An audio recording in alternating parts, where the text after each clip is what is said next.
You're still there, still showing up, still replying, still sitting at the same table, but somewhere inside, you already left. And the strangest part? Nobody around you even noticed. Because on the outside, nothing changed. But on the inside, something quietly shut down. Psychologists call this emotional withdrawal, and it happens long before the goodbye ever comes. Here's what's actually happening inside the mind.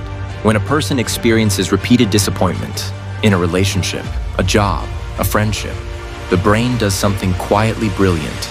It starts protecting you. It begins creating emotional distance before the physical distance even exists. It's not coldness. It's not cruelty. It's survival.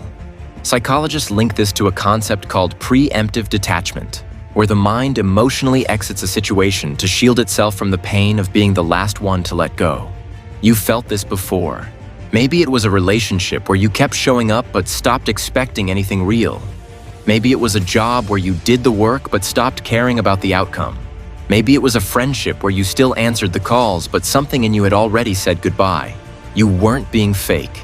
You were grieving something that hadn't officially ended yet. And that kind of grief, the grief of losing something you're still standing inside of, that's one of the loneliest feelings a person can carry. Here's what most people never realize.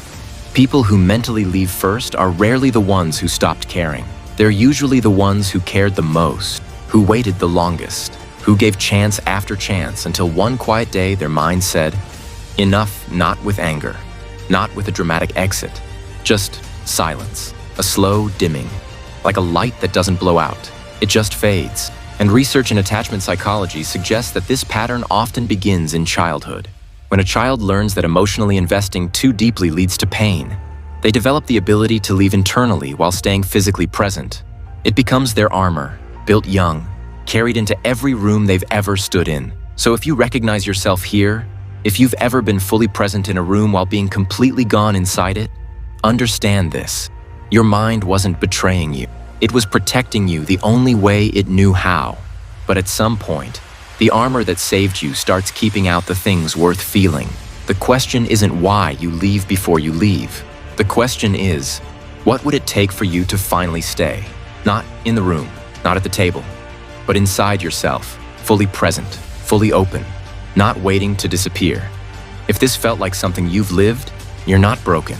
You're just someone who learned to survive in rooms that didn't deserve your whole self. Maybe it's time to find the ones that do.